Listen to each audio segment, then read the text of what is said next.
அனைவருக்கும் வணக்கம். நான் உங்க டாக்டர் சகுல் ராமானுஜ முகுந்தன். இன்னைக்கு வீடியோவில் உங்கள் குழந்தைக்கு நீங்கள் பாட்டில் ஃபீட் பண்ணுறீங்க அப்படின்னா அதை எப்படி சரியான முறையில் பண்ணணுன்றதை பற்றி பார்க்க போகிறோம். வாங்க வீடியோக்குள்ளே போகலாம்.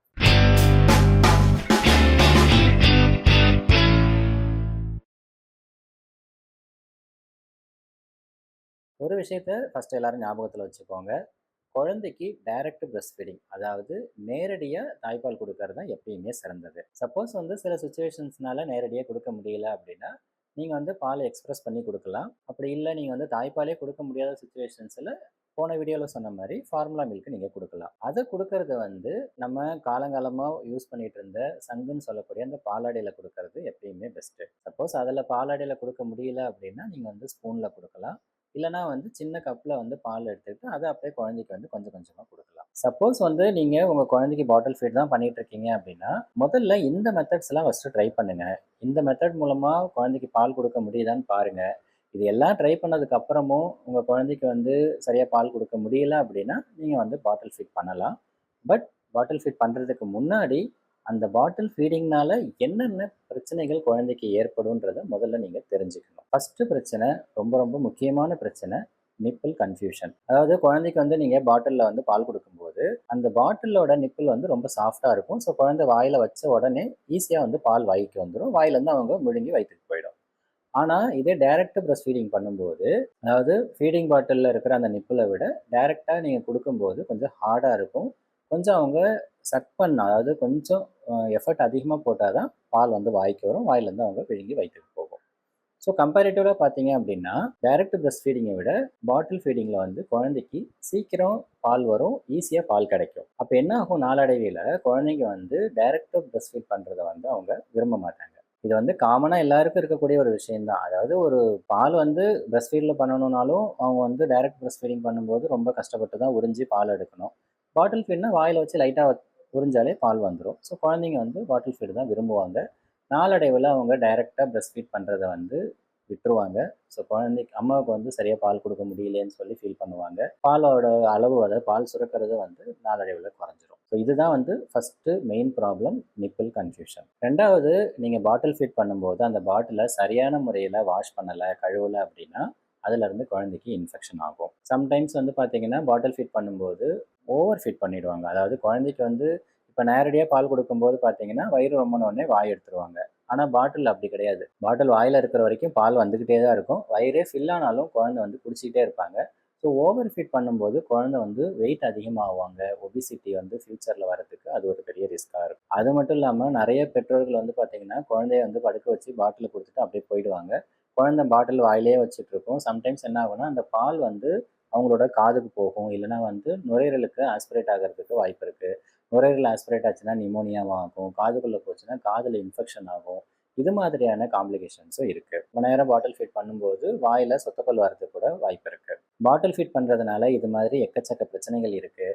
ஸோ இந்த பிரச்சனைகளை நீங்கள் முதல்ல தெளிவாக புரிஞ்சுக்கோங்க. இதுக்கு அப்புறமும் நீங்கள் உங்கள் குழந்தைக்கு பாட்டிலில் தான் ஃபீட் பண்ணியே ஆகணும், வேறு வழியே இல்லை அப்படின்னா நான் சொல்லக்கூடிய 4 பாயிண்ட்டை கரெக்டாக ஃபாலோ பண்ணுங்கள். ஓரளவுக்கு மற்ற ரிஸ்க் ஃபேக்டர்ஸ் நம்ம குறைக்க முடியும். ஃபஸ்ட்டு உங்கள் குழந்தைக்கு பாட்டிலை தேர்ந்தெடுக்கும் போது பாட்டில் என்ன மெட்டீரியலால் ஆனது அப்படின்றத நீங்கள் சூஸ் பண்ணணும். ஃபஸ்ட்டு பிளாஸ்டிக்கில் இருக்குது, இல்லைனா கிளாஸில் இருக்குது, இல்லைனா எவர் சில்வர், அதாவது ஸ்டீல். ஃபஸ்ட்டு பாயிண்ட்டு மெட்டீரியல், அதாவது அந்த பாட்டில் எதனால் ஆனது.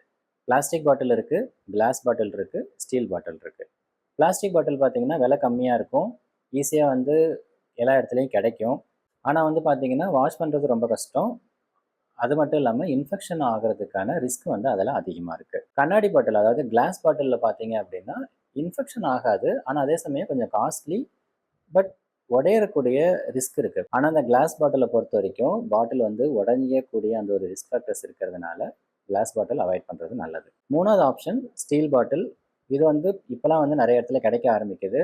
வாஷ் பண்ணுறது ஈஸி, இன்ஃபெக்ஷன் ஆகிறதுக்கான ரிஸ்க்கும் கம்மி. ஸோ என்னோட சாய்ஸ் ஸ்டீல் பாட்டில் கிடைச்சதுன்னா அது எப்பயுமே பெஸ்ட்டு. ஸோ அதை நீங்கள் வாங்கிக்கலாம். ரெண்டாவது நிப்பிள், அதாவது இப்போ இந்த பாட்டிலோட மூடியில் இப்போ நிப்பிள் கனெக்ட் பண்ணி அதில் தான் பால் குடிப்பாங்க இல்லையா, அந்த நிப்பிளில் இருக்கிற ஹோல், அதாவது அந்த ஓட்டையோட சைஸ் குழந்தையோட வயசுக்கு ஏற்ற மாதிரி இருக்கணும். இப்போ குழந்தை ஒரு 1 மாதம் 2 மாதம் குழந்தை அப்படின்னா ஹோல் சின்னதாக இருக்கணும். கொஞ்சம் பெரிய குழந்தை ஒரு 6 மாதம் 7 மாதம்லாம் ஆயிடுச்சு அப்படின்னா ஹோல் கொஞ்சம் பெருசாக இருக்கணும். அப்போ தான் குழந்தை வந்து குடிக்கும்போது அந்த குழந்தைக்கு ஏற்ற மாதிரி பால் வரும். இப்போ நீங்கள் வந்து அது மாதிரி இல்லாமல் இப்போ பிறந்த குழந்தை, அதாவது 1 மாத குழந்தைக்கு வந்து ஹோல் பெருசாக இருக்கிற பாட்டிலில் நீங்கள் ஃபீட் பண்ணுறீங்க அப்படின்னா நிறைய பால் கிடச்சிக்கிட்டே இருக்கும். அந்த குழந்தை வந்து முழுங்க முடியாது, குறையறதுக்கு ரிஸ்க் இருக்குது. இதே வந்து ஒரு 6-7 மாத குழந்தைக்கு வந்து சின்ன ஹோல் இருக்கிற அந்த நிப்பில் வந்து நீங்கள் யூஸ் பண்ணீங்க அப்படின்னா குழந்தை உறிஞ்சு உறிஞ்சு பார்ப்பான், பால் கிடைக்காத உடனே வந்து ரொம்ப டென்ஷன் ஆகிடுவாங்க.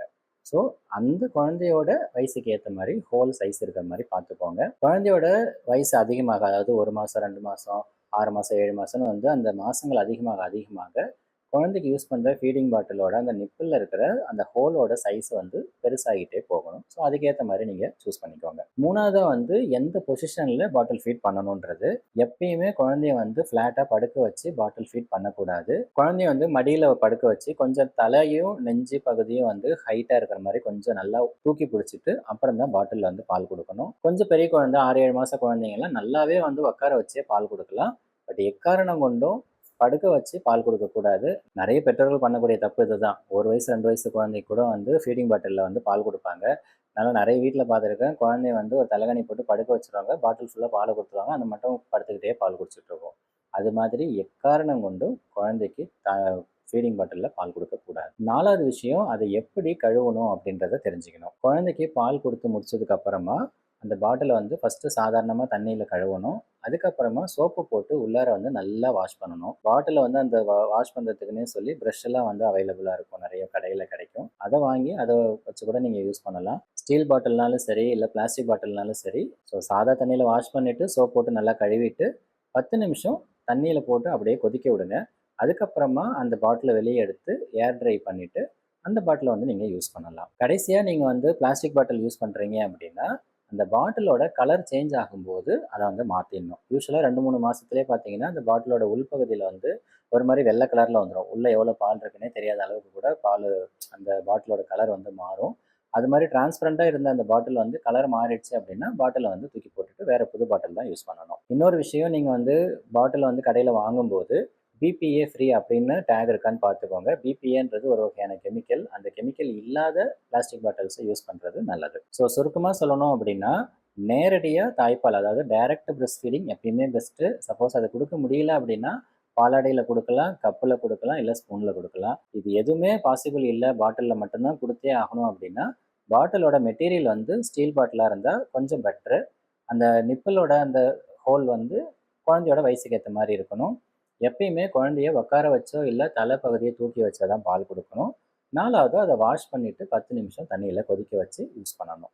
இந்த 4 விஷயத்தை நீங்கள் ஃபாலோ பண்ணீங்க அப்படின்னா இந்த பாட்டில் ஃபீடிங்னால ஏற்படக்கூடிய ரிஸ்க் ஃபேக்டர்ஸை ஓரளவுக்கு குறைக்க முடியும். அப்போ கூட அந்த நிப்பிள் கன்ஃபியூஷன் நான் ஏற்கனவே சொன்னேன் இல்லையா, அந்த பாயிண்ட்டை வந்து உங்களால் குறைக்க முடியாது. அதை தவிர மற்ற இன்ஃபெக்ஷன் ஆகிறது, அதுக்கப்புறமா புறையேறது, காதில் இன்ஃபெக்ஷன் ஆகிறது, வாயில் வந்து சொத்தப்பல் வர்றது, இதெல்லாம் வந்து ஓரளவுக்கு நீங்கள் தடுக்கலாம். ஆனால் நிப்பிள் கன்ஃபியூஷனை மட்டும் உங்களால் வந்து மாற்ற முடியாது.